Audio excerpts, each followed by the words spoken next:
The morning Annie Crawford's father shook hands with a stranger over the back of a chestnut mare was the morning she realized some men valued horses more than their own blood. She stood in the doorway of their weathered cabin outside McGill, Nevada, watching her father pocket a handful of coins while the stranger looked her up and down like livestock. And something cold settled deep in her chest that had nothing to do with the November wind cutting across the high desert. "Pa!" Her voice came out smaller than she intended, and she hated herself for it. Jeremiah Crawford wouldn't meet her eyes. He just turned his back and walked toward the ramshackle barn, shoulders hunched against more than just the cold. The stranger, a rail-thin man with tobacco-stained teeth and eyes that made her skin crawl, stepped forward with a grin that showed too much gum. "Well now, girlie, name's Pritchard. You just gather your things and we'll be heading out before noon." Annie's hands clenched in the fabric of her worn calico dress. She was 19 years old, had buried her mother 2 years back from consumption, and had spent every day since keeping house for a father who drank away his grief and what little money they had. She'd known things were bad. She hadn't known they were this bad. "I'm not going anywhere with you." Pritchard's grin widened. "Your daddy says different. Got the papers right here, all legal-like. You work for me now, up at my place in the Ruby Mountains. Got 3 other girls there already. You'll earn your keep and then some, I reckon." The cold in Annie's chest spread outward until her whole body felt numb. She knew what kind of establishment Pritchard meant, knew what would happen to her there. She'd heard stories about the mining camps and the kind of men who profited off desperation. Her father had sold her into a life that would destroy her piece by piece until there was nothing left. How much? The question came from behind Pritchard, and both of them turned. A man sat on horseback at the edge of their property, so still Annie wondered how she'd missed him. He was tall even sitting down, with broad shoulders under a dusty black coat and a hat pulled low enough to shadow his face. The horse beneath him was a beautiful paint, white and brown patches gleaming in the weak morning sun. "What's that?" Pritchard asked, irritation sharpening his voice. "The girl. How much did you pay for her?" The stranger's voice was low and even, with an edge like a well-honed blade. Pritchard puffed up his chest. "That's none of your concern, friend. This is a legal transaction. I'll give you double whatever you paid, right now, cash money." The stranger walked his horse forward, and Annie saw his face properly for the first time. He was young, maybe 25, with sun-weathered skin and eyes the color of storm clouds. There was something solid about him, something that made her think of mountains that had stood for 1,000 years and would stand for 1,000 more. "She's not for sale," Pritchard sputtered. "Already bought and paid for. Everything's for sale if the price is right." The stranger reached into his coat and pulled out a leather wallet. "The horse, too. That chestnut mare. I'll buy both. Triple what you paid for the girl, double for the horse." Annie watched Pritchard's face work through the mathematics of greed. She held her breath, afraid to hope, afraid to believe this stranger might actually be what he appeared. "Who the hell are you?" Pritchard demanded. "Name's Samuel Stone. I ranch about 20 miles south of here." "Do we have a deal or not?" The amount of money Samuel Stone counted into Pritchard's hands made Annie's father's betrayal even more bitter. It wasn't just a handful of coins. It was real money, enough to keep the Crawford homestead running for months. Her father had sold her cheap, and that somehow hurt worse than the selling itself. Pritchard took the money and left, shooting dark looks over his shoulder but not stupid enough to argue with the gun on Samuel Stone's hip or the set of his jaw. Annie watched him go, then turned to face her new owner because that's what he was now, wasn't he? Just another man who'd purchased her like cattle. "I suppose I should thank you," she said, keeping her voice steady through sheer force of will. "That man had bad intentions." Samuel Stone dismounted in one smooth motion. Up close he was even taller than she'd thought, and she had to tilt her head back to meet his eyes. He was looking at her with an expression she couldn't quite read, something between curiosity and concern. "You're free to go," he said simply. Annie blinked. "What? You're free? I'm not keeping you. You can stay here, though I don't recommend it with a father who'd sell you to a man like Pritchard. You can head to town. You can do whatever you want." He turned to lead the chestnut mare forward. "This is Rosie. She's yours if you want her. Good horse, steady temperament, get you anywhere you need to go." The world seemed to tilt sideways. Annie reached for the porch railing to steady herself. "I don't understand, not much to understand. You're a free woman, no one owns you." Samuel Stone pulled a small pouch from his saddlebag and held it out. "There's $40 here, enough to get you started somewhere new if that's what you choose." Annie stared at the pouch like it might bite her. "Why would you do this?" For the first time, something shifted in Samuel Stone's expression. Pain, maybe, or old anger that had settled into something quieter. "My sister. Few years back before I could stop it. Same situation, different bastard. By the time I found her, it was too late. She'd taken laudanum, couldn't live with what they'd done to her." He looked away, jaw tight. "Figured if I could help someone else's sister, maybe that meant something." The morning sun was climbing higher, but Annie felt frozen in place. Her whole life had just been torn apart and rebuilt in the space of an hour, and she didn't know which direction was up anymore. Freedom, he'd said, but freedom to do what? She had no money except what he'd just given her, no skills except keeping house and mending and cooking, no family worth claiming. McGill was a rough mining town where a woman alone was seen as fair game. Where exactly was she supposed to go? "You said you have a ranch." The words came out before she'd fully thought them through. Samuel looked back at her. "I do." "Are you hiring?" He studied her for a long moment. "Can you cook?" "Yes." "Clean and mend?" "Yes." "Handle yourself around horses and cattle?" "I can learn." Something that might have been approval flickered across his face. "Pay is $20 a month plus room and board. Works hard but fair. I've got 2 ranch hands, brothers named Tom and Will Garrett.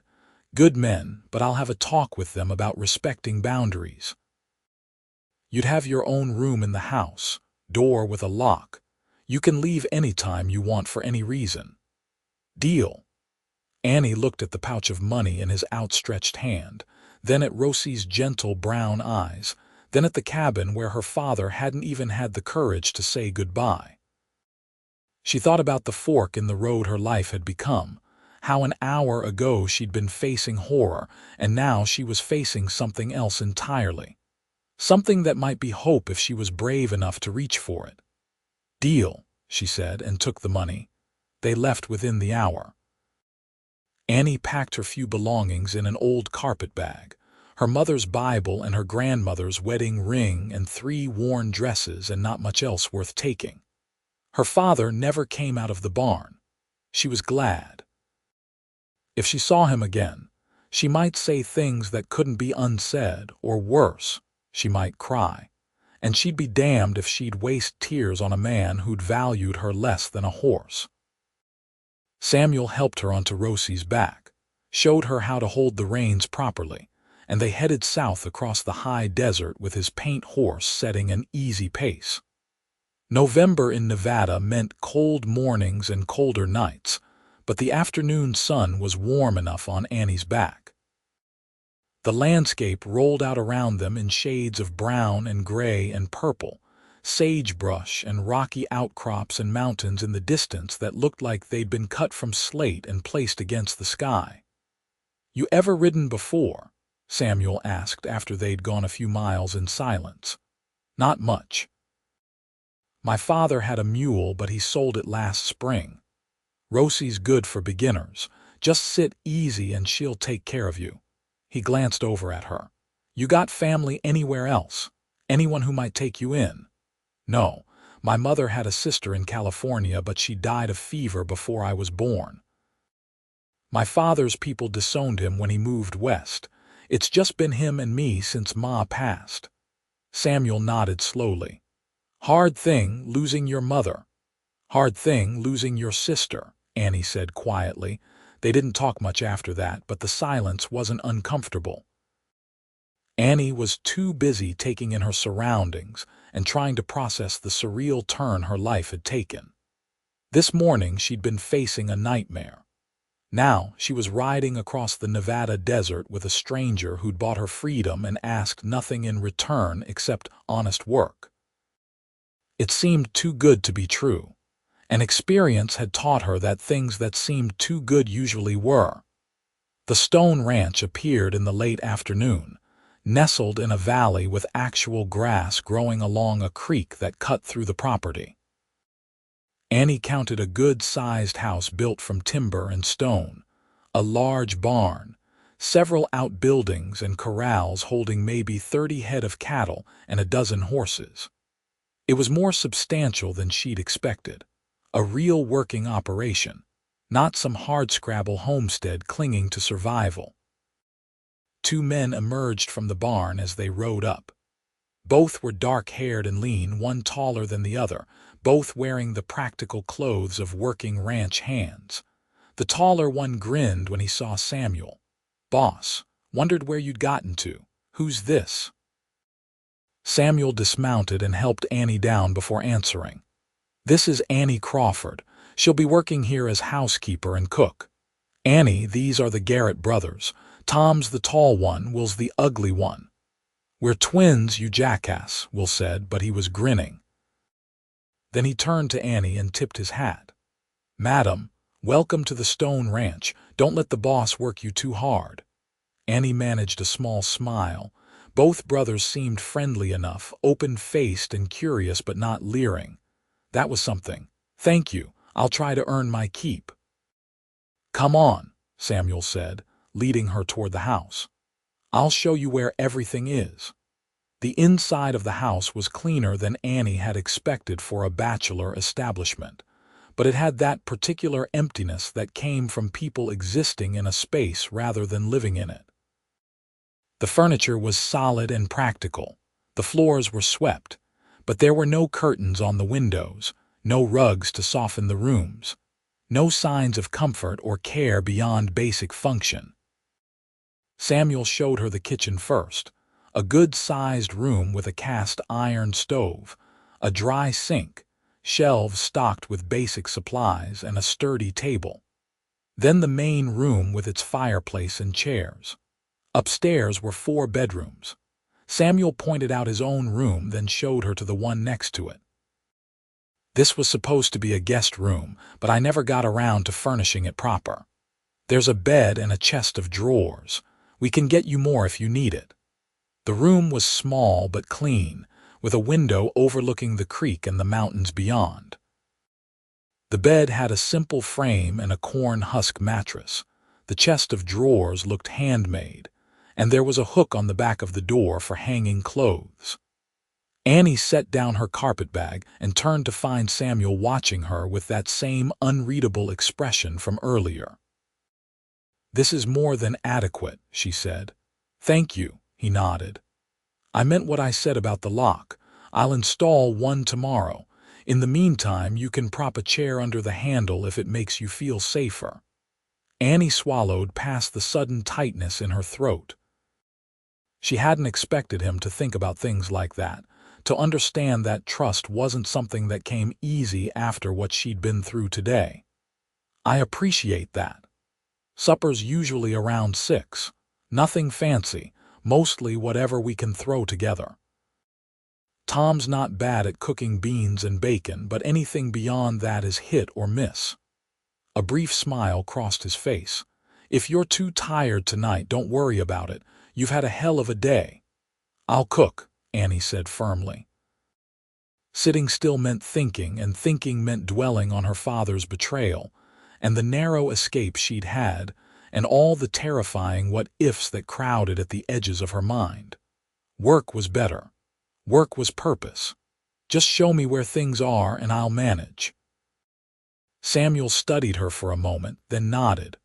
All right, but tomorrow you rest until you're ready. That's not a request. He left her alone to unpack her meager belongings and wash her face in the basin he brought up. Annie moved through the motions automatically, hands steady even though something inside her was shaking. She hung her 3 dresses on the hook, placed her mother's Bible on the chest of drawers, slipped her grandmother's ring onto her right hand where it had always lived, and stared out the window at the unfamiliar landscape. Free, Samuel Stone had said. But what did freedom mean when you had nowhere to go and no one to go to? What did it mean when you'd been owned by one man and then sold to another, and then bought again by a third, passed around like currency even when that third man claimed he was setting you free? The money pouch sat heavy in her pocket. $40 plus $20 a month if she worked here. She could save it up, leave when she had enough to start over somewhere. California maybe, or Oregon. Somewhere no one knew her as the girl whose father traded her for a horse. The thought made her laugh, sharp and bitter. Traded for a horse. That's what her life had been worth to Jeremiah Crawford. Not even a particularly fine horse, just a chestnut mare with good lines and a sweet disposition. At least Samuel had thought she was worth more than Rosie. He'd paid triple for her, which meant her father had sold her for barely anything at all. Annie pressed her forehead against the cool glass and let herself feel it. The hurt and betrayal and grief for the father she'd thought she knew. Then she straightened her shoulders, smoothed down her dress, and went downstairs to figure out what kind of supplies Samuel Stone kept in his kitchen. She found bacon and beans as promised, plus flour and cornmeal, some dried apples, coffee, salt, and not much else. No eggs, no butter, no vegetables except some sprouting potatoes in a bin. It was pure bachelor fare, sustenance without pleasure. Annie could work with that. By 6 o'clock she had bacon frying, beans soaking for tomorrow, and cornbread in the oven. It wasn't fancy, but it would be hot and filling. Samuel came in first, washed up at the sink, and inhaled deeply. "That smells like actual food," he said with genuine appreciation. Tom and Will arrived together, stomping dust off their boots and talking about fence repairs. They stopped short when they saw the table set with plates and forks and mugs, the food steaming in serving dishes instead of eaten straight from the pan. "Well, hell," Tom said reverently. "This is civilized." They ate with the single-minded focus of men who worked hard and were genuinely hungry, and Annie picked at her own plate while watching them from under her lashes. Samuel ate neatly, with no wasted motion. Tom and Will had the easy synchronization of brothers who'd shared space their whole lives, passing dishes without asking, communicating in shorthand. No one spoke much until the food was gone and coffee was poured. "That was the best meal I've had in 6 months, Will said, leaning back in his chair. "No offense, Tom, none taken. I know my limitations." Tom turned to Annie. "If you cook like that regular, you're going to spoil us beyond recovery." "I'll do my best," Annie said quietly. Samuel caught her eye across the table. "You did good, thank you." It was such a simple thing, that gratitude, but it loosened something tight in Annie's chest. She'd been useful today. She'd contributed. In this strange new place with these strange new people, she'd found a foothold, however small. After supper the men went to check the livestock one last time while Annie cleaned the kitchen. The routine of washing dishes and banking the fire was soothing, familiar. By the time Samuel came back in, she was drying the last plate. "You didn't have to do all that tonight," he said. "I wanted to." Annie hung the dish towel to dry and turned to face him. Mr. Stone, I need you to understand something. I'm grateful for what you did today. Truly grateful. But I'm not comfortable being in debt to anyone, especially a man I just met. So I'll work hard, I'll earn my pay, and we'll keep things clear between us. Professional. Samuel leaned against the doorframe, hat in his hands. That's fair, and you can call me Samuel. Mr. Stone was my father, and that's not a comparison I appreciate. Was he a bad man? He was a hard man. Thought beating the weakness out of his kids made them stronger. Died 5 years ago, and I can't say I grieved much. He looked down at his hat, turning it slowly in his hands. My sister Sarah took the worst of it. She was soft-hearted, couldn't harden up the way he wanted. When she got older and prettier, men started noticing, and our father saw dollar signs.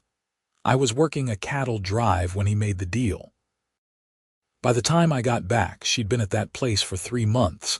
Annie's throat constricted. I'm sorry. Yeah, me too. Samuel looked up, and his eyes were bleak. I got her out, brought her home, told her it would be all right, but some things break people past mending. She lasted 2 months before she couldn't take it anymore. I found her in the barn. She left a note saying it wasn't my fault, but we both know that's not true. I should have been here. It was your father's fault, Annie said fiercely, not yours. Doesn't stop me from wishing I could go back and change it. He straightened up, rolling his shoulders like he could shrug off the weight of the past. Anyway, that's why I did what I did today. Not charity, not expecting anything from you, just trying to make sure no one else ends up like Sarah. The rawness in his voice made Annie's eyes sting. She understood him better now, this quiet rancher who'd bought her freedom. He was trying to save his sister by saving someone else. It wouldn't work, of course. The dead stayed dead no matter how many good deeds you did. But she appreciated the impulse, understood the need to make meaning from loss. Well, she said softly, for what it's worth, you succeeded. Whatever else happens, you saved me from something terrible today. That matters. Samuel met her eyes for a long moment, then nodded. Get some rest, Annie. Tomorrow's a new day. She did rest, or tried to, lying in the unfamiliar bed and listening to the unfamiliar sounds of the ranch at night. Cattle lowing in the distance, wind in the eaves, the creek's constant whisper, no sound of her father's snoring or drunken stumbling. No creak of floorboards that meant she needed to pretend to be asleep, so he wouldn't try to talk about her mother with whiskey maudlin grief. This was different. This was starting over. Annie touched her grandmother's ring and whispered a prayer her mother had taught her, asking for strength and guidance. Then she closed her eyes and let exhaustion pull her under. The next few weeks passed in a blur of work and routine. Annie threw herself into making the Stone Ranch house into an actual home, and Samuel gave her free rein with the household money to order whatever supplies she needed. Fabric for curtains arrived from the general store in McGill, along with wool for rugs and proper dish towels, and soap that didn't smell like lie and regret. She planted bulbs for spring flowers in window boxes, organized the pantry, and started baking bread fresh every morning so the whole house smelled like yeast and warmth. The cooking was a particular pleasure. With access to eggs from the chickens Tom started keeping, butter she churned herself, and vegetables from the cold cellar, Annie could make real meals again. Pot roast with carrots and potatoes, biscuits with gravy, apple pie from the dried fruit. The men ate with enthusiasm and praised her without reservation, which was its own reward. But it was the small moments with Samuel that surprised her most. The way he always thanked her after meals. The way he installed that lock on her door without being reminded and handed her the key like it was something precious. The way he asked her opinion about things, genuinely listened to her answers, treated her like a person whose thoughts mattered. He was different from any man she'd known. Quiet but not withdrawn. strong but not bullying. He worked alongside Tom and Will with his own hands, mending fences and herding cattle and breaking horses. His movements were economical and certain, no wasted energy, everything done with focus and competence. Annie found herself watching him sometimes when she shouldn't, noticing the line of his shoulders or the way his hands gentled when he worked with the animals. She caught herself and stopped. That way lay complications she couldn't afford. Samuel Stone was her employer, not her friend, and definitely not anything more. She owed him too much to blur those lines with inappropriate feelings. But then came the day in early December when she was hanging laundry behind the house and heard raised voices from the barn. Male voices, angry, and one of them wasn't familiar. Annie set down the wet sheet she'd been wringing out and moved cautiously toward the sound. 3 men on horseback had cornered Samuel in the barn doorway. They looked rough, unshaven, with the hard eyes of men who'd lived outside the law long enough to forget there was an inside. The one in front was holding a rifle across his saddle, not quite pointing it at Samuel, but not exactly pointing it away either. "We heard you bought yourself a new horse a few weeks back," the man was saying. "Chestnut mare, real pretty. Thing is, that horse was stolen from a ranch up north. We're tracking the thief and need to recover the property." "I bought that mare legally," Samuel said, voice even but edged with steel. "Got a bill of sale and everything." "Bill of sale from a thief don't mean much," the man said. "We'll just take the horse and be on our way, save everyone some trouble. Like hell you will." Samuel shifted his weight slightly, and Annie saw the gun on his hip. "You want to claim that horse is stolen, you go through the sheriff in McGill. Until then, she stays here." The 3 men exchanged looks. The leader smiled, showing crooked teeth.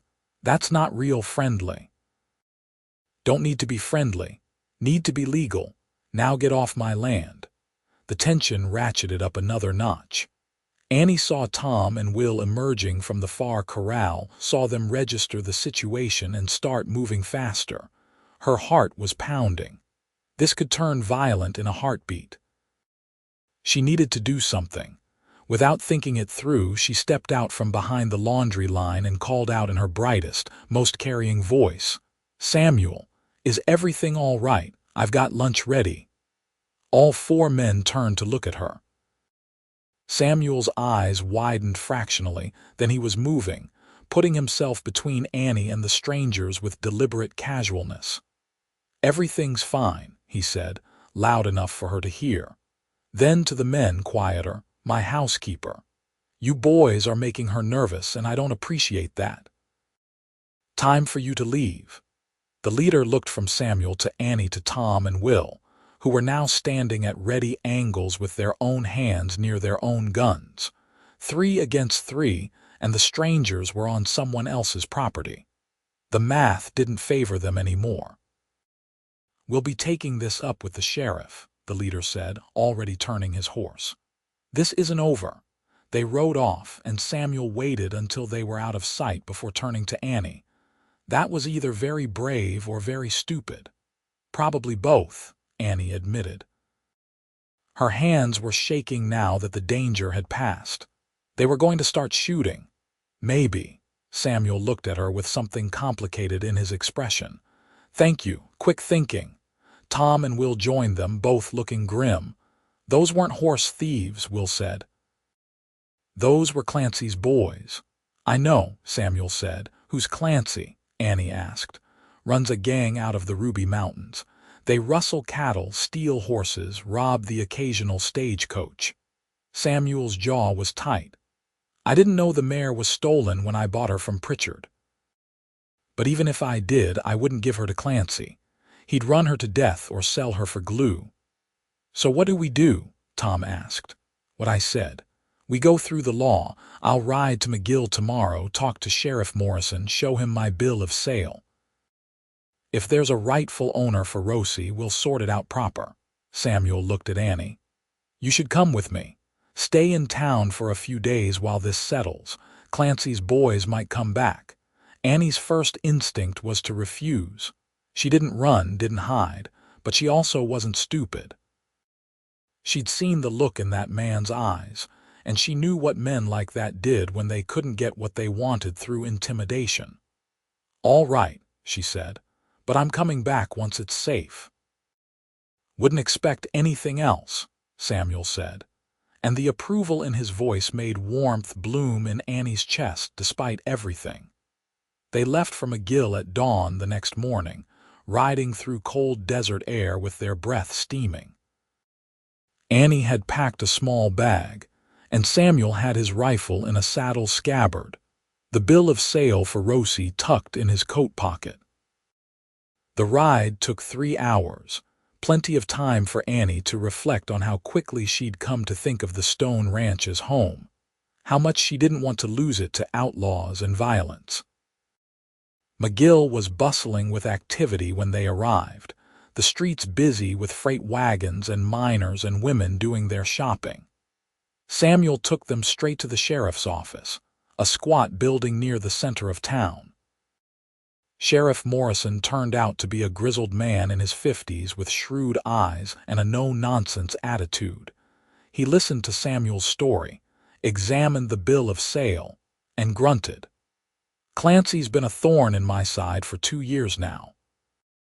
Can't pin anything solid on him because he's smart, keeps his distance from the actual crimes, but everyone knows he's running those boys." He looked at Annie. "You're the girl Jeremiah Crawford tried to sell to Pritchard." Annie felt her face heat. "Word travels fast, in a town this size." "Always does. Pritchard left the territory after Stone here bought you back. Guess he figured the business climate wasn't welcoming anymore." Morrison's expression softened slightly. "For what it's worth, your father's been drunk in my jail 3 times since you left. Man's drowning in regret, though that doesn't excuse what he done." Annie said nothing. She didn't want to think about her father, didn't want to feel the complicated tangle of anger and hurt and unwilling pity that came with his memory. Morrison turned back to Samuel. "I'll look into the mare's ownership, see if there's a legitimate claim. Meanwhile, I'll have words with Clancy, make it clear he needs to go through proper channels. You two should stay in town a couple days, let things cool down. Martha's boarding house has clean rooms and decent food." "Appreciate it, Sheriff," Samuel said. They left the office and Samuel led the way to the boarding house, a neat 2-story building painted white with green shutters. Mrs. Martha Hennison turned out to be a round, bustling woman who took one look at Annie and immediately began fussing over her like a mother hen. "Poor dear, you look exhausted. Samuel Stone, you've been working this girl too hard. Come in, I'll get you both settled." Samuel booked 2 rooms, paid for 3 nights, and told Annie to rest while he went to handle some business. Annie was too tired to argue. The room was small but comfortable, with a real mattress and clean quilts and curtains that matched the wallpaper. She lay down fully clothed, meaning to rest her eyes for just a moment, and didn't wake up until evening. When she finally went downstairs, she found Samuel sitting in the boarding house parlor reading a newspaper. He looked up when she entered, and something eased in his expression. "Feeling better? I slept half the day," Annie said, embarrassed. "I didn't mean to. You needed it. Come on, let's get some supper." They ate at a small restaurant down the street, and it felt strange to be served instead of serving, to sit across from Samuel in a public place like they were ordinary people doing an ordinary thing. Other diners glanced at them with curiosity, and Annie knew what they were thinking. Rancher and his housekeeper, or maybe something else.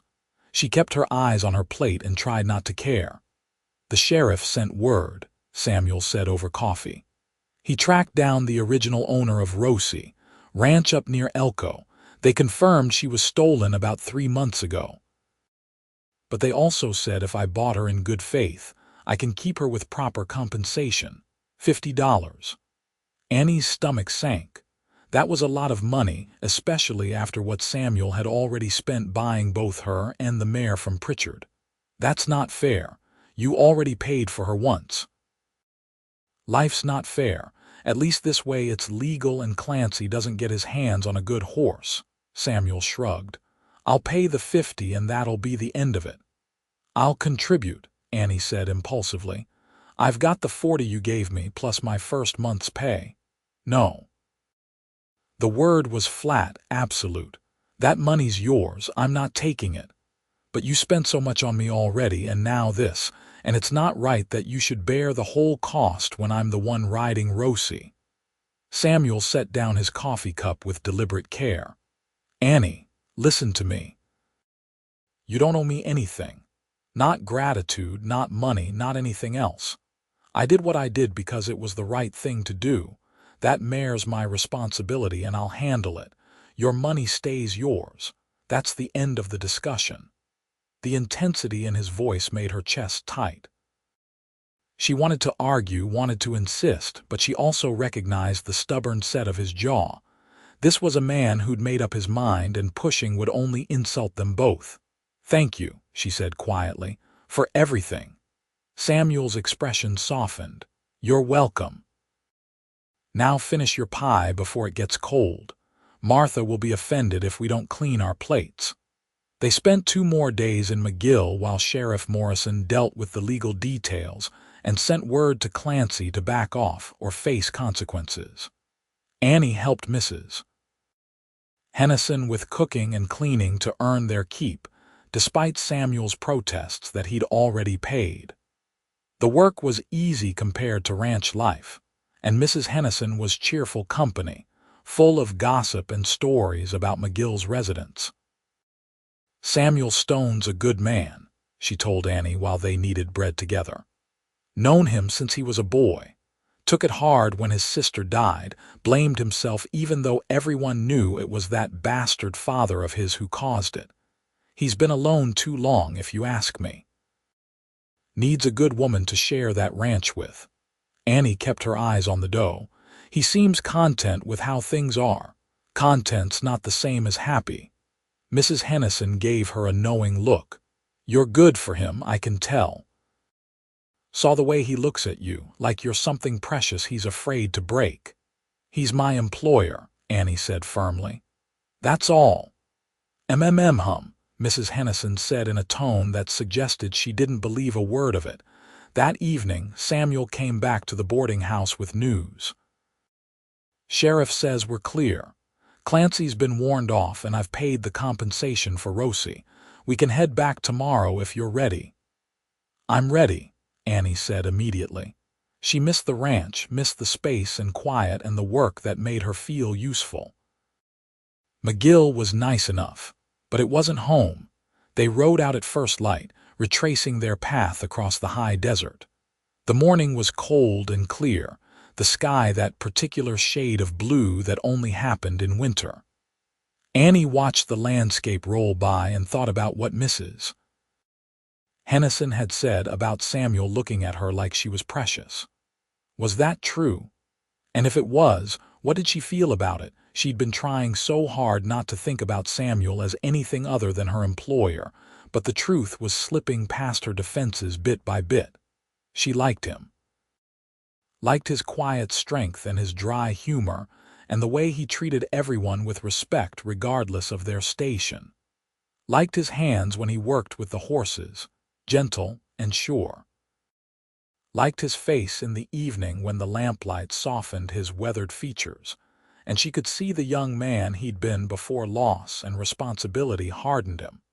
But liking was dangerous. Liking led to wanting, and wanting led to needing, and needing someone meant giving them power to hurt you. Her father had taught her that lesson thoroughly. Better to keep her distance, keep things professional, protect herself while she could. Except Samuel Stone wasn't her father.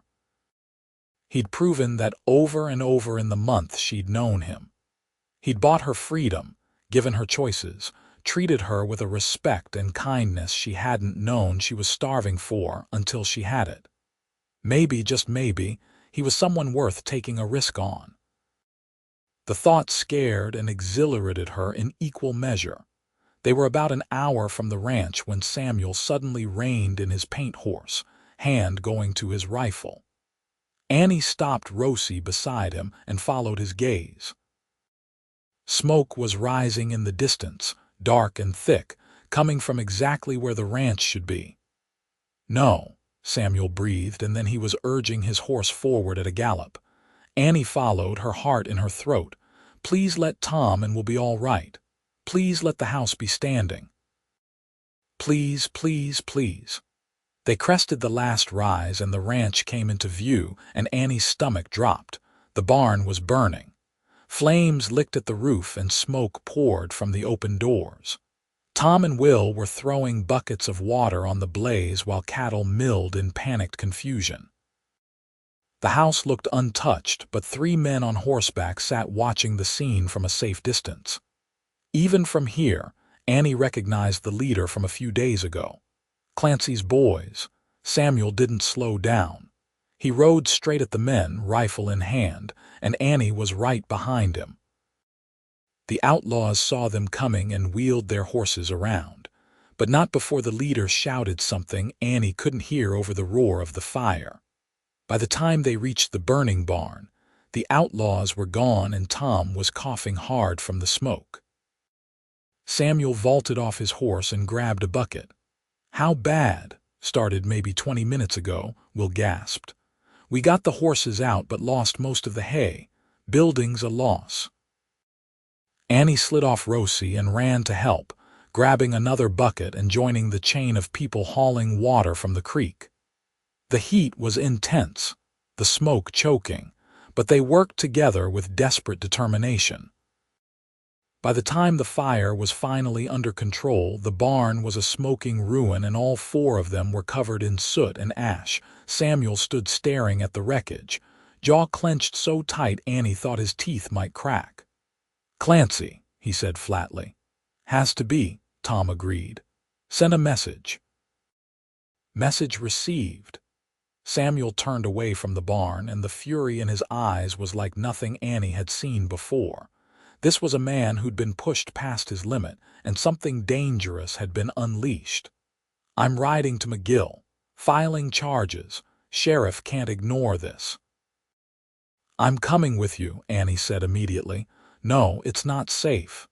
"Which is exactly why I'm coming. You're angry, Samuel. Angry people make mistakes. You need someone level-headed with you."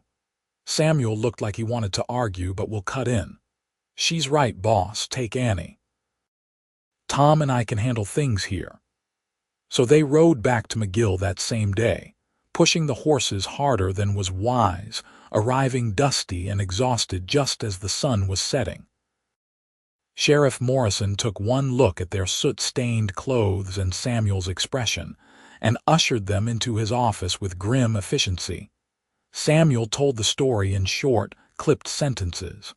Morrison's face grew darker with every word. "That's arson.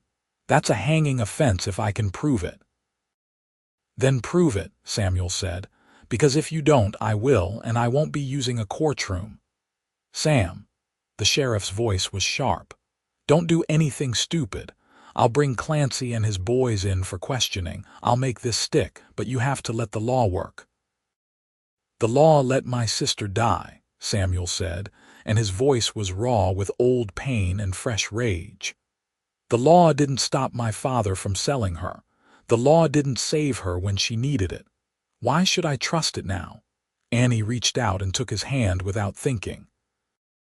His fingers were cold, trembling slightly with suppressed emotion.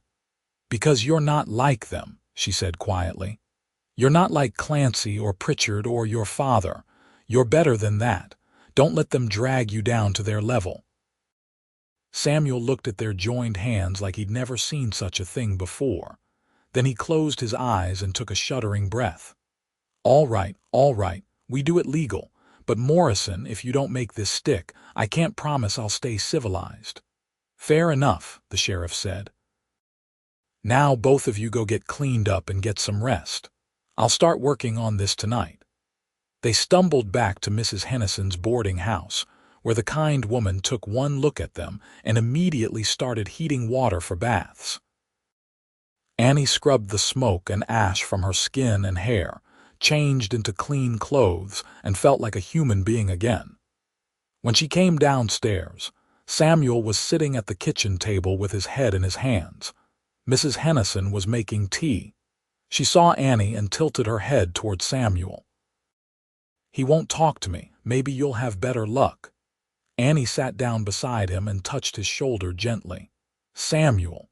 He looked up, and the exhaustion in his face made her heart ache. "I'm sorry you got dragged into this, into my mess." "It's not your mess." Clancy made his choices.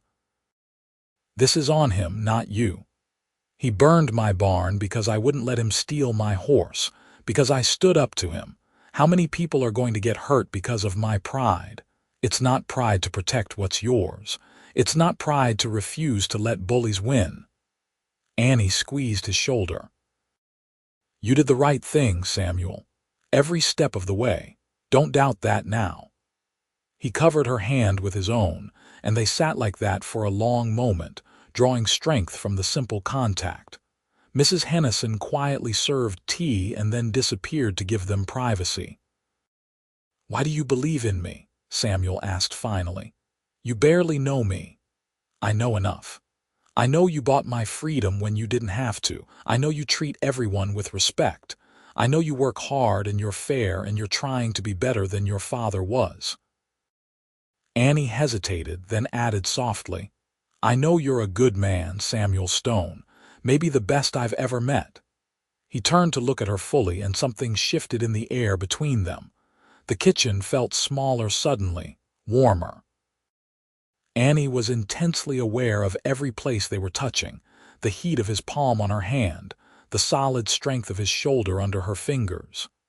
"Annie," he said, voice rough, "I need you to know something. The reason I'm so angry about the barn, about Clancy, it's not just the property. It's that you could have been there when they set that fire. You could have been hurt. And the thought of that, of anything happening to you, it makes me crazy. I can't think straight." Annie's breath caught. "Samuel, I know I'm your employer. I know you probably think of me as someone who helped you out of a bad situation. But the truth is, somewhere between buying your freedom and watching you make curtains for my house and seeing you face down outlaws to protect me, I started caring about you. More than I should. More than is probably smart." He looked away. "You can leave if you want. I'll still pay you what you're owed, give you references, help you get settled somewhere else. But I needed to tell you the truth." Annie's heart was pounding so hard she was sure he could hear it. All her careful distance, all her protective walls, they were crumbling like they'd been made of sand all along. Because the truth was she cared about him too. Had been caring about him for weeks now, maybe from that first day when he'd looked at her with storm-gray eyes and offered her freedom. "What if I don't want to leave?" she whispered. Samuel's gaze snapped back to her, hope and fear warring in his expression. "What? What if I want to stay, not just as your housekeeper, as something more?" Annie felt like she was stepping off a cliff, trusting that he'd catch her. "I care about you too, Samuel. I've been trying not to because it scared me, because I didn't want to be vulnerable again. But I can't help it. You're good and kind and you make me feel safe, and I think I'm falling in love with you." The words hung in the air between them, impossibly fragile and impossibly strong at the same time. Samuel stared at her like she'd performed a miracle. Then, moving slowly like he was afraid she'd disappear, he reached up and cupped her face with his free hand. "Say that again," he breathed. "I'm falling in love with you," Annie repeated, and the truth of it filled her up until she thought she might burst with it. Samuel's thumb brushed her cheekbone with infinite tenderness. "I'm falling in love with you too. Have been for weeks. You're the strongest, bravest, most beautiful woman I've ever met, and I can't believe my luck that you walked into my life." Then he was kissing her, soft and careful and sweet, and Annie felt like she was finally home. Not a place this time, but a person. Someone who saw her and valued her and chose her not because he had to, but because he wanted to. She kissed him back with all the emotion she'd been holding in, all the hope and fear and desperate longing for connection. When they finally pulled apart, both of them were breathing hard. Samuel rested his forehead against hers, eyes closed. "We'll figure this out. The ranch, Clancy, all of it. Together." "Together," Annie agreed and meant it with everything she had. Sheriff Morrison arrested Clancy and 2 of his men the next day on charges of arson. The evidence was circumstantial but compelling, and with enough pressure from the territorial government, the case went to trial. Samuel and Annie stayed in McGill for 2 weeks while the legal proceedings dragged on, and in that time everything between them deepened and solidified. They were courting now, officially, and Mrs. Hennison couldn't have been more delighted. She chaperoned them on walks through town, sat in the parlor while they talked late into the evening, and beamed at them like they were her own children finding happiness. Samuel was different when he was courting Annie, softer around the edges, quicker to smile. And Annie found herself laughing more, relaxing into the joy of being with someone who genuinely cherished her. The trial ended with Clancy sentenced to 15 years in prison, and his men getting 10 each. Justice, as messy and imperfect as it was, had been served. Samuel and Annie rode back to the ranch in early January with the weight of danger finally lifted from their shoulders. Tom and Will had already started rebuilding the barn with help from neighboring ranchers, and the frame was up by the time they returned. The community had rallied, bringing lumber and nails and labor, because that's what people did in the hard country. You took care of your own. "Looks like we missed the party," Samuel said, surveying the construction with satisfaction. "You had more important things to deal with," Tom said. Then he grinned at Annie. "So, boss, you going to tell us what's going on between you two, or are we supposed to keep pretending we don't notice?" Samuel glanced at Annie and she nodded. They talked about this. "Annie and I are courting. If anyone has a problem with that, speak now." We'll let out a whoop. "Finally. Tom, you owe me $5. I said it would happen before Christmas." "It's January," Tom protested. "Close enough." "Pay up." The teasing broke the tension and everyone laughed. It felt good, Annie thought, to be part of this. Not just Samuel's sweetheart, but part of the larger family that the ranch was becoming. Tom and Will treated her like a sister, protective and affectionate in equal measure. The neighboring ranchers who came to help with the barn treated her with respect and welcomed her into their community. For the first time in her life, Annie felt like she belonged somewhere. Winter passed into spring, and the ranch flourished. The new barn was completed, better than the old one. The cattle fattened on spring grass, and Samuel made a good profit selling beef to the mining companies. Annie's garden produced vegetables. Her chickens produced eggs, and the house transformed from a bachelor's quarters into a real home filled with light and laughter.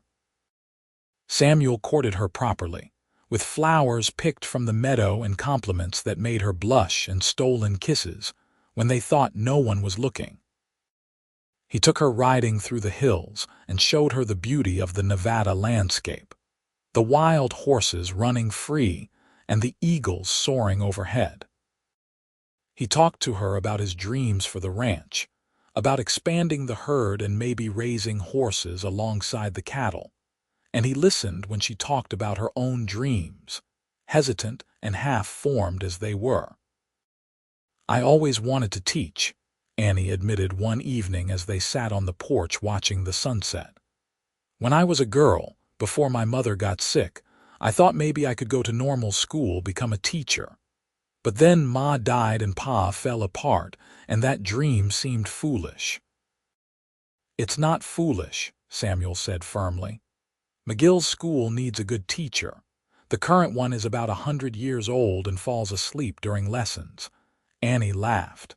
"I don't have the training, so get it. There's a normal school in Carson City."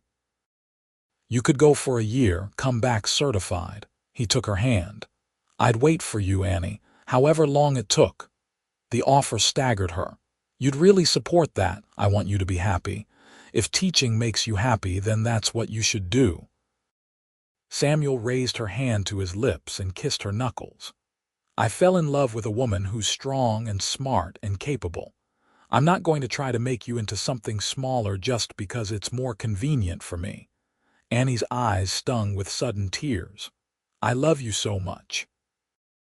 I love you too, more than I knew it was possible to love someone.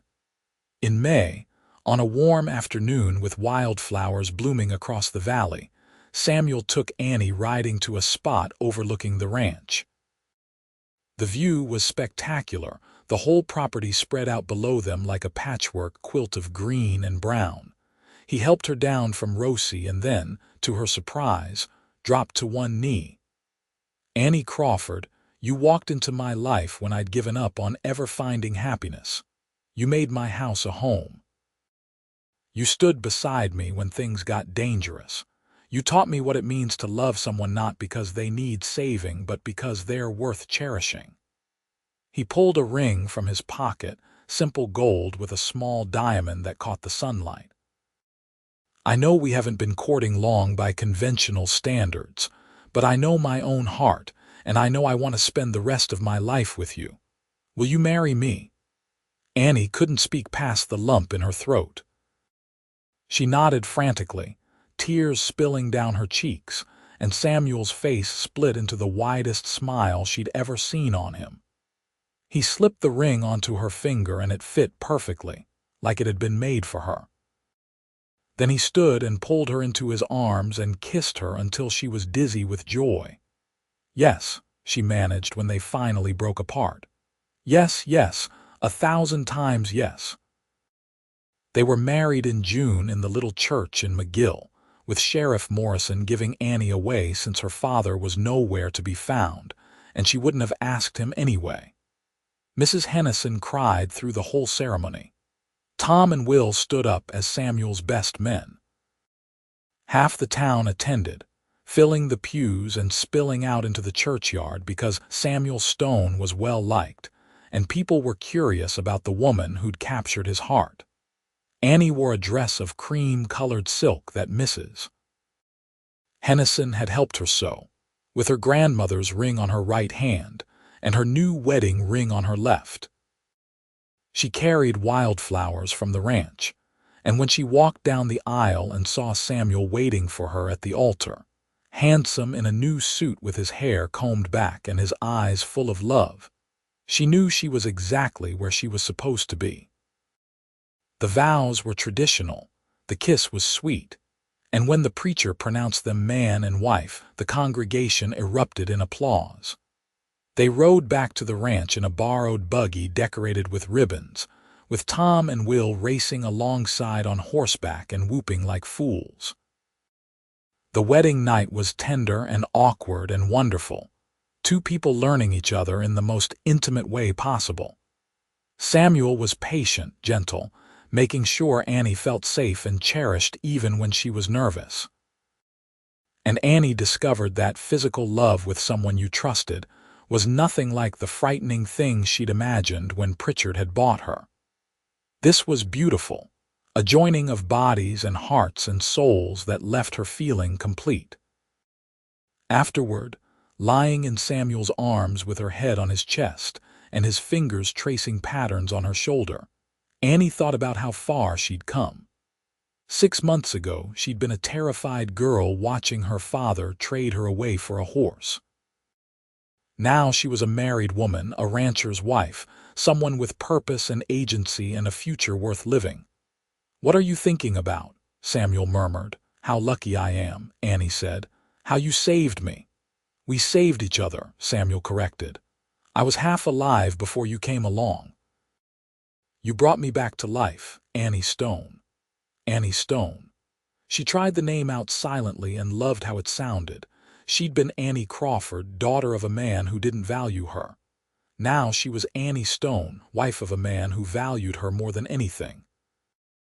The transformation felt like magic, Like the fairy tales her mother used to read her where the girl in rags became a princess. Except this wasn't a fairy tale. This was real life, messy and complicated and better than any story. Because real love wasn't about being rescued.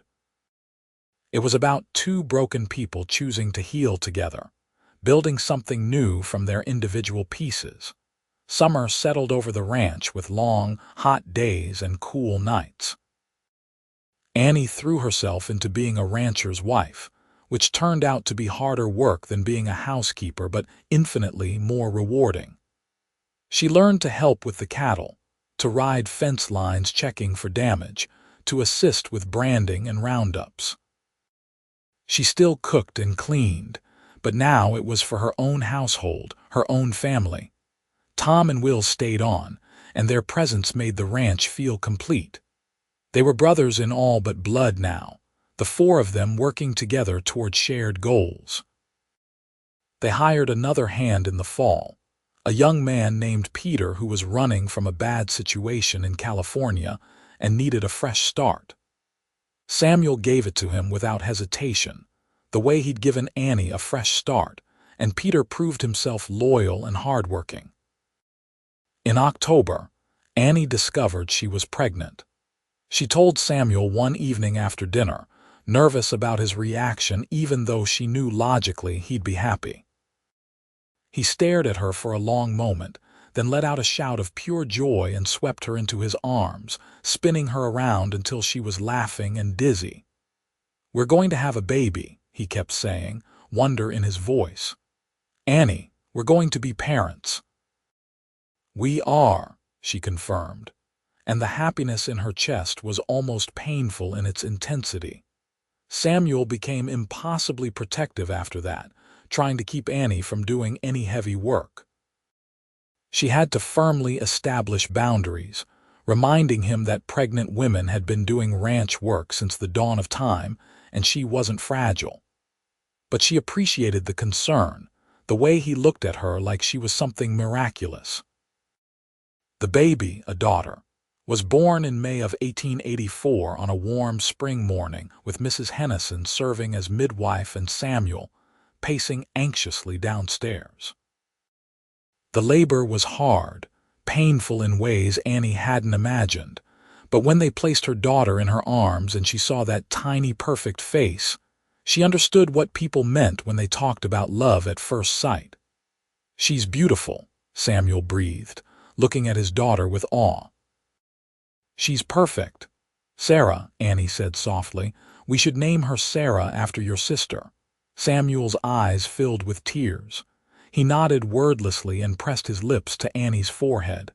"Sarah Stone, she would have loved that, would have loved you." Little Sarah proved to be a healthy, hungry baby who kept them up at all hours but filled the house with new life. Tom and Will were besotted with her, taking turns holding her and making ridiculous faces to get her to smile. Peter carved her a set of wooden blocks. Mrs. Hennison knitted enough baby clothes to outfit 10 children. Annie had never been happier. Yes, she was exhausted from the sleepless nights and the constant demands of an infant. Yes, ranch work didn't stop just because there was a new baby. But she had a husband who loved her, a daughter who depended on her, and a home that was truly hers. The fear and pain of her past felt like it belonged to a different person, someone she used to be before Samuel Stone rode into her life and changed everything. When Sarah was 3 months old, Annie's father showed up at the ranch. She was hanging laundry when she saw him riding up on a borrowed mule, looking thinner and older than she remembered. Her first instinct was to run inside and lock the door. Her second instinct was anger, hot and fierce. He'd sold her, traded her away like property. Why should she give him the time of day? But Samuel had seen him too, and he came to stand beside Annie with one hand resting protectively on her lower back. "You want me to send him away?" Annie watched her father dismount, watched him take off his hat and twist it in his hands. He looked nervous. Good, he should be. "No," she said finally. I'll hear what he has to say, but you stay with me. Always, Samuel promised. Jeremiah Crawford approached slowly, like a man walking toward his own hanging. He stopped a few feet away and looked at Annie with red-rimmed eyes. Daughter. Jeremiah. She wouldn't call him Pa, couldn't. That word belonged to a relationship that no longer existed. He flinched at the use of his first name. I came to apologize, to beg your forgiveness if you've got any to spare. Why now? Annie's voice was cold. It's been almost 2 years. Took me that long to work up the courage and to get sober. He looked at the ground. I've been drinking since your ma died, trying to forget what I lost. But the drink made me into someone I don't recognize. Someone who could sell his own child to a man like Pritchard. His voice broke. There's no excuse for what I did, Annie. No making it right. I just wanted you to know I've been living in hell ever since, knowing what I'd done to you. Annie felt Samuel squeeze her shoulder gently. She took a breath, trying to sort through the tangle of emotions in her chest. She'd imagined this moment, rehearsed what she'd say if she ever saw her father again. But now that he was here, actually facing her, the anger was still there, but so was exhaustion. She was tired of carrying the weight of his betrayal, tired of letting it take up space in her heart. I was 19 years old, she said quietly. Your daughter, your only living family, and you traded me for a horse. Do you have any idea what that did to me? How worthless it made me feel, I know. God, Annie, I know. Tears were running down Jeremiah's weathered face. If I could take it back, I would. I'd cut off my own hand before I'd hurt you like that again. But you can't take it back. It happened. You made that choice. Annie straightened her shoulders. Here's the truth, Jeremiah. You're not my father anymore. A father protects his children, values them, loves them. You failed on all counts, so no, I don't forgive you. Maybe someday, but not today. Jeremiah nodded, fresh tears spilling. That's fair, more than fair. He started to turn away, then stopped. For what it's worth, I'm glad he found you. Stone, I've heard he's a good man, that he treats you right. He's the best man I know, Annie said fiercely. He gave me my freedom when you took it away. He gave me a home when you destroyed mine. He gave me a future worth living. She paused, then added, and he gave me a daughter. Your granddaughter. A little girl you'll never meet because I won't let you close enough to hurt her the way you hurt me. Jeremiah's face crumpled. He looked suddenly ancient, hollowed out by grief and regret. Can I at least know her name? Annie hesitated, then decided he deserved that much. Sarah, after Samuel's sister. That's a good name, a strong name. Jeremiah put his hat back on and mounted his mule. I'll leave you be then. But Annie, if you ever need anything at all, you send word. I may not deserve to be called your father, but I'll spend the rest of my life trying to make amends. Then start by getting sober and staying that way, Annie said. That's the only thing I want from you. He nodded and rode away, and Annie watched him go with complicated feelings churning inside her. Samuel turned her gently to face him, studying her expression. You all right? I don't know, Annie admitted. Part of me wanted to scream at him. Part of me wanted to forgive him. Mostly I just feel tired. That's fair. He put you through hell. Samuel pulled her into an embrace, and Annie let herself lean against him, drawing strength from his solid presence. But you handled it perfectly, stood your ground, said what needed saying. I'm proud of you. I couldn't have done it without you here. You're stronger than you think, but I'm glad I could be here anyway. He kissed the top of her head. Come on, Sarah's going to wake up soon and she'll be hungry. Let's go take care of our daughter. Life continued its steady rhythm through the seasons. Sarah grew from an infant to a toddler, quick and curious and full of mischief. Annie and Samuel added to their family, a son named James in 1886 and twin girls, Emma and Alice, in 1888. The house that had once been so empty was now full of noise and laughter and the chaos of children. The ranch prospered. Samuel had been right about raising horses alongside cattle, and the Stone Ranch became known throughout the territory for breeding quality stock. Tom married a schoolteacher from McGill, and Will found love with the daughter of a neighboring rancher. Peter proved so valuable that Samuel made him a partner in the operation, and eventually, Peter built his own house on the property and brought home a bride of his own.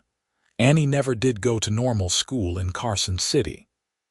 The demands of motherhood and ranch life made that dream impractical.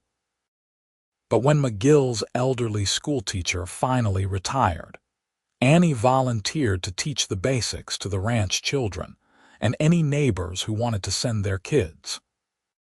She held classes in the ranch house parlor 3 days a week, teaching reading and writing and arithmetic to a dozen children of various ages. It wasn't what she'd originally imagined, but it fulfilled that deep need to educate and nurture. She saw her father one more time, 5 years after that first confrontation. He'd stayed sober, gotten a job in town at the Mercantile, and sent occasional letters through Mrs. Hennison asking about Annie and the children. Annie didn't respond at first, but eventually she softened enough to send brief updates. Then came the letter saying Jeremiah was sick, consumption like her mother, and didn't have long. Samuel accompanied her to McGill, the children staying home with Tom's wife Mary.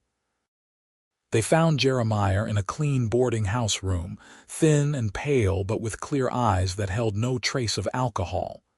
He smiled when Annie walked in, a sad, grateful expression that made her chest ache. "Daughter, you came." "I came," Annie said, sitting beside his bed. "Samuel's here too." "Good." "That's good." Jeremiah coughed, the sound rattling deep in his chest. "I don't have much time, so let me say this plain.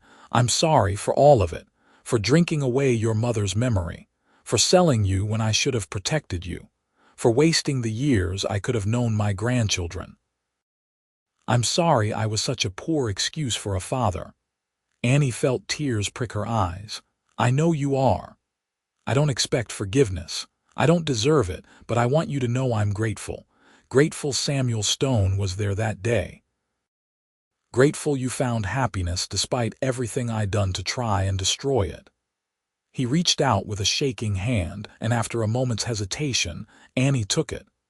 "You turned out better than I had any right to hope. Your mother would have been so proud." "Thank you," Annie whispered. Jeremiah died 2 days later, and Annie arranged for him to be buried beside her mother in the McGill Cemetery. At the funeral, standing beside Samuel with their children tucked close, Annie felt a sense of closure she hadn't known she needed. Her father had been deeply flawed, had hurt her in ways that left permanent scars, but he'd also been human, broken by grief and weakness. She could acknowledge both things now, could hold the hurt and the pity in equal measure. "Are you all right?" Samuel asked as they walked away from the grave. "I am," Annie said, and realized she meant it. "It's finally over, all of it. The past doesn't have power over me anymore." Samuel squeezed her hand. "Come on, let's go home." Home. The word still made Annie's heart swell. Home was the ranch with its rebuilt barn and flourishing herds. Home was the house she'd filled with curtains and rugs and love. Home was the children who called her mama and the husband who looked at her like she hung the moon. Home was the life she'd built from the ashes of her old one, stronger and more beautiful than anything she'd dreamed possible. The years passed with the steady pace of a life well lived. Their children grew tall and strong, learning ranching alongside their studies. Sarah, the eldest, proved to be a natural horsewoman, able to gentle even the wildest Mustang with patience and soft words. James was quieter, more thoughtful, but with a head for numbers that made him invaluable when it came to managing the ranch's finances. The twins were inseparable, finishing each other's sentences and getting into mischief that reminded Annie of Tom and Will. In 1895, when Sarah was 11 and already talking about becoming a rancher herself. Annie stood on the porch of their home and looked out over the land she'd come to love. Samuel came to stand beside her, gray threading through his dark hair now, but his eyes still that same storm cloud color that had captured her attention so many years ago. "What are you thinking about?" he asked, slipping an arm around her waist. "How different my life could have been. If you hadn't ridden up that day, if you'd kept going, if you'd been any less of a man than you are." Samuel was quiet for a moment. "I think about that too sometimes. How close I came to losing you before I ever met you. It makes me grateful for every single day." "Me too." Annie leaned into his warmth. "Do you ever regret it? Taking on a girl you didn't know, all the complications that came with it?" "Never. Not for 1 second." Samuel turned her to face him, cupping her cheek with the same gentleness he'd shown her from the beginning. "You're the best thing that ever happened to me, Annie Stone.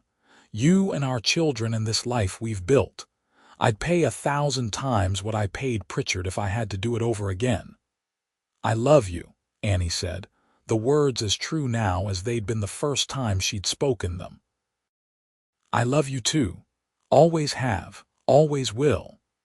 They stood together on the porch as the sun set over the Nevada desert, painting the sky in shades of orange and gold. Inside the house, their children were setting the table for supper, laughing and arguing in the easy way of siblings who loved each other. The ranch stretched out around them, a testament to hard work and hope, and the power of choosing kindness when cruelty would have been easier. Annie thought about the girl she'd been, standing in the doorway of her father's cabin watching her world fall apart. That girl had been so afraid, so certain her life was over. But she'd been wrong. Her life hadn't ended that day. It had begun. Because Samuel Stone had seen her not as property to be owned, but as a person deserving of freedom and choice. He'd bought her back from a man who would have destroyed her, bought the horse her father had valued more than his own daughter, and then given Annie the most precious gift she'd ever received. The right to choose her own path, to decide her own future, to build her own life. And she'd chosen him. Not because she had to, not because she owed him, but because he was worth choosing. Because love freely given was stronger than any shackle. That night, surrounded by family and filled with contentment, Annie said a silent prayer of gratitude. For the husband who cherished her. For the children who brought her joy. For the home that sheltered them. For the freedom to live on her own terms. And for that cold November morning 13 years ago when a stranger with storm-gray eyes had ridden up and changed everything. Her father had traded her for a horse. The cowboy had bought both back and let her choose her path. And Annie Crawford Stone had chosen love, and life, and happiness beyond measure. The end came not with drama or tragedy, but with the quiet peace of a life fully lived. Annie and Samuel grew old together on the ranch, watching their children have children of their own, building a legacy that had nothing to do with money or land, and everything to do with love and family. They'd started from broken places, but together they'd created something whole and beautiful and lasting. On their 25th wedding anniversary, Samuel gave Annie a painting he'd commissioned. It showed Rosie, the chestnut mare, standing in a field of wildflowers with the ranch house in the background. Below it was a small plaque that read, "The best trade I ever made." Annie laughed and cried and kissed him until they were both breathless, and she hung the painting in a place of honor above the fireplace. Because that mare represented so much more than a horse. She represented a moment when everything could have gone terribly wrong, but instead went impossibly right. When a good man made a choice that saved not just one life but two, and in doing so, created a love story for the ages. Years later, When Annie was in her 60s and Samuel had long since handed over the day-to-day running of the ranch to James, she wrote down the story of how they met. She did it for her grandchildren, so they'd understand where they came from and how the family had begun.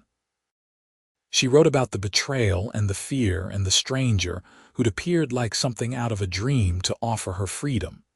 She wrote about falling in love in a boarding house kitchen, about facing down outlaws together, about building a home from nothing but hope and hard work. She wrote about forgiveness and family and the healing power of time, and she ended with the words that had become something of a family motto: life will try to break you. Bad things will happen, often at the hands of people who should protect you.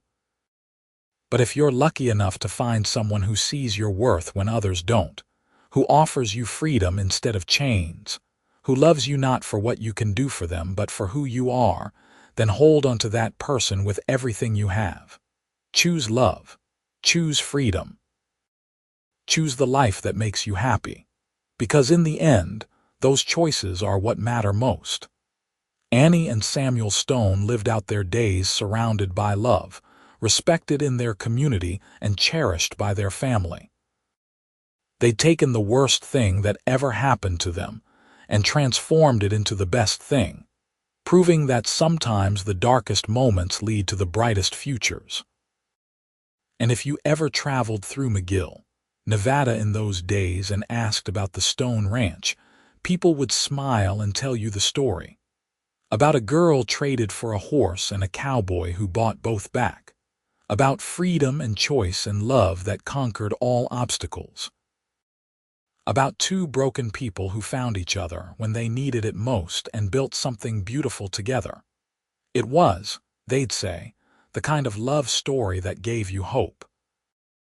The kind that reminded you good men existed, that second chances were possible, that your past didn't have to define your future. The kind of story that was worth remembering and retelling until it became legend. And at the heart of it all was a simple truth. Annie Crawford had been traded for a horse, but she'd chosen to become Annie Stone, and that choice had made all the difference.